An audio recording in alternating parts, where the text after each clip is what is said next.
Coucou tout le monde, bienvenue dans cette nouvelle guidance pour les énergies générales de la semaine du 10 au 16 juin. Donc voilà les cartes qui sont sorties. Comme d'habitude, on va voir le message caché derrière chaque carte pour vous pour cette semaine. Et puis comme d'habitude aussi, n'oubliez pas que ce sont des guidances générales, hein, donc bien sûr ça ne va pas parler à tout le monde. Donc si le message résonne en vous, prenez-le, et si ça ne résonne pas en vous, c'est tout simplement que le message ne vous était pas destiné pour cette semaine. Donc ne rentrez pas dans le mental et l'ego, mais écoutez vraiment cette guidance avec votre cœur, votre intuition, et prenez vraiment ce qui résonne en vous. Alors pour cette semaine, on vous demande de ne pas vous laisser d'abord manipuler par votre mental et votre ego, mais plutôt de maîtriser vos pensées négatives et de ne pas vous laisser manipuler par elles. Donc ne soyez pas trop dans les doutes, dans les peurs, dans les croyances limitantes, les croyances négatives, mais plutôt recentrez-vous dans votre cœur, dans votre intuition, pour ne pas vous laisser manipuler par le négatif. On vous demande aussi d'être authentique et véritable avec vous-même et donc de laisser tomber les masques. Donc les masques, c'est toute cette fausse image, entre guillemets, que l'on montre au monde, qui sont façonnées justement par nos blessures et nos croyances limitantes et négatives. On a par exemple le masque du contrôlant, si on se réfère aux 5 blessures de l'âme par Lise Bourbeau. On a donc le masque du contrôlant, le masque du rigide, le masque du masochiste, le masque du fuyant et le masque du dépendant. Donc à chaque fois que l'on porte un masque, c'est que généralement quelqu'un ou une situation est venu éveiller une de nos blessures dominantes, et donc comme l'on se met en réaction par rapport à cette blessure, eh bien notre ego réagit en mode survie, et donc l'on met notre masque pour ne pas être blessé encore plus, ou en tout cas de ne pas montrer que l'on peut être vulnérable face à cette situation ou cette personne qui vient réveiller cette blessure. Donc là, cette semaine, pour certains, on vous demande justement de tomber les masques, puisqu'en montrant une fausse image de vous, vous vous éloignez de votre être véritable. On vous demande aussi de faire confiance au grand plan, à la synchronisation divine qui est à l'œuvre dans toute votre vie, et en tout cas conscientiser qu'il y a un plan qui est supérieur à nous et qui met tout en œuvre, qui met parfaitement en œuvre d'ailleurs les expériences de vie dont nous avons besoin pour grandir et évoluer, et que donc la vie est parsemée de leçons planifiées et de coïncidences pour nous faire grandir et évoluer justement vers notre être véritable et authentique. Ensuite, on a eu la carte du non-amour qui vous demande d'ouvrir votre cœur, puisque vous donner de l'amour vous permet en retour d'en recevoir à l'infini. Donc ne soyez pas non seulement dans le non-amour de vous-même, mais aussi dans le non-amour d'autrui. Et là, on refait écho à cette carte de masque.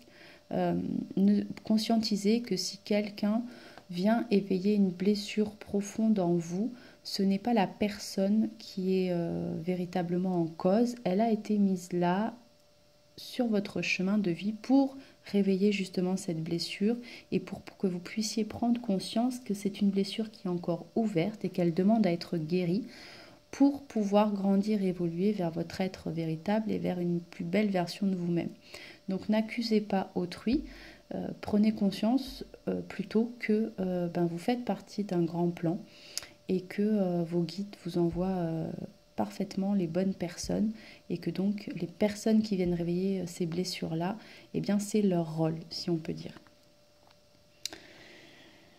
Donc on vous demande de vous accueillir et de commencer par vous aimer justement dans toutes vos facettes, puisque cela passe par la guérison de votre cœur d'enfant, d'une possible blessure d'abandon ou de rejet vécue dans votre enfance.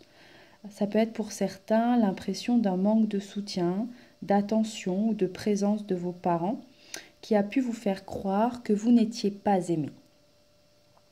Et là, attention, je dis bien qui a pu vous faire croire, puisque quand on travaille les blessures de l'âme, on prend conscience qu'il y a toujours trois réalités. Il y a la réalité de la personne, de vous, en fait, vous en tant qu'enfant qui avez vécu cette situation, où vous vous êtes peut-être senti rejeté, non aimé, etc. Il y a la personne qui a réveillé vos blessures, qui a sa réalité à elle aussi, et qui du coup, son vécu à elle peut différer du vôtre. Et puis, au milieu, il y a la réalité de ce qui s'est réellement passé. Ça, c'était une petite parenthèse. Donc peut-être que pour certains, chaque séparation ou chaque éloignement a pu renforcer l'idée que vous n'étiez pas digne de cet amour. Et donc là, on vous dit que c'est l'occasion d'en finir avec la peur de l'abandon, comme de celle de se perdre dans une relation. Et on vous demande de prendre conscience que s'aimer est une voie de guérison pour l'enfant que nous étions, afin de mieux nous ouvrir au monde d'aujourd'hui. Donc là, c'est vraiment une carte qui représente une étape importante car elle ouvre votre cœur à l'amour de vous-même, mais aussi à l'amour de l'autre. Vous avez peut-être là la possibilité pour certains, dans les prochains jours, d'en finir avec une image négative de vous, d'apprendre à vous aimer, à vous sentir digne d'être aimé pour que votre cœur se pacifie.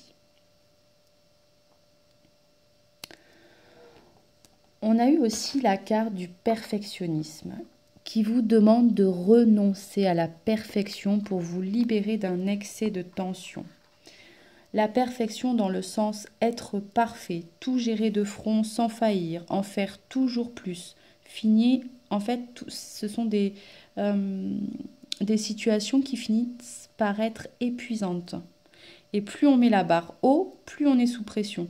Cette exigence entretient en fait le doute et une crainte de ne pas être à la hauteur. Et donc c'est une menace qui plane au-dessus de votre tête et qui vous éloigne de vous-même chaque jour davantage, avec une croyance négative qui peut être soit parfait ou parfaite, tu ne veux pas nous décevoir, soit parfait ou parfaite pour ne pas décevoir. Et c'est là aussi des injonctions négatives qui peuvent être ou qui ont pu être inculquées en tant qu'enfant et qu'il est temps de lâcher pour pouvoir évoluer et grandir. Donc là, on vous demande de vous reconnecter à vos vrais désirs et à vos besoins profonds, sans peur d'être jugé de n'importe quelle façon que ce soit.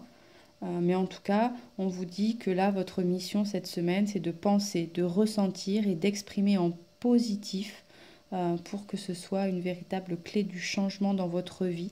C'est le moment, en fait, de rééduquer votre cerveau et vos émotions afin de reprendre les rênes de votre vie.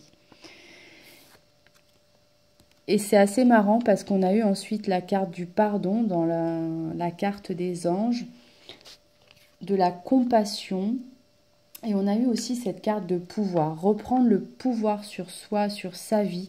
Faites preuve de pardon et de compassion envers autrui et envers vous-même. Rentrez dans cette spirale positive d'amour de vous et de lâcher ces croyances négatives que pour être aimé, il faut être parfait. On a eu aussi la carte de communication de cœur qui vous dit d'accorder à l'autre une vraie présence, une écoute pour vivre toute la richesse de chaque échange. Donc rentrez là, on vous demande de rentrer dans une communication bienveillante avec l'autre. Donc on refait écho à cette carte, tomber les masques pour pouvoir rentrer dans une communication bienveillante et authentique.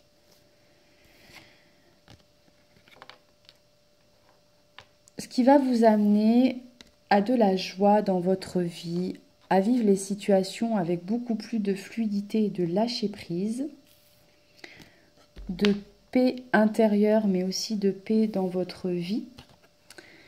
Et puis donc là, c'est tout ça pour travailler toutes ces notions, pour travailler, comme on a pu le dire précédemment, à votre croissance intérieure, à votre élévation, et activer, ou en tout cas réactiver, votre inspiration et votre créativité, puisque visiblement certains ou certaines en ont besoin dans leur vie pour justement retrouver cette joie intérieure et que cette joie se fasse ressentir aussi dans tous les domaines de votre vie.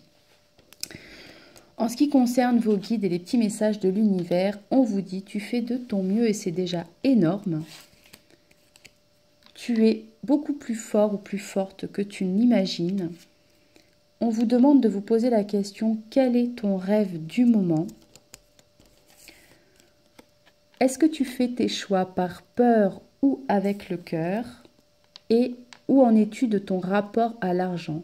Il y a peut-être certaines personnes qui n'osent pas changer de vie, ou en tout cas changer quelque chose dans leur vie, parce qu'ils ont une peur par rapport à l'argent, peur de manquer d'argent. Et donc, par peur de manquer d'argent, certaines personnes préfèrent rester dans une zone de confort qui n'est pas totalement épanouissante sur le plan personnel, mais qui est confortable sur le plan sécurité financière. Et là, il arrive un moment dans la vie où le désir de l'accomplissement personnel est plus fort que la peur de manquer d'argent ou la peur de vivre moins confortablement, si je puis dire. Donc là, peut-être que ça résonne pour certains. Donc on vous demande de vous poser la question, de faire un petit check-up sur votre rapport à l'argent et vous poser les questions si vous faites véritablement justement les choix par peur ou avec le cœur. Donc voilà pour les énergies de cette semaine. Comme d'habitude, moi je vous souhaite de très très belles énergies. Je vous envoie plein de bisous.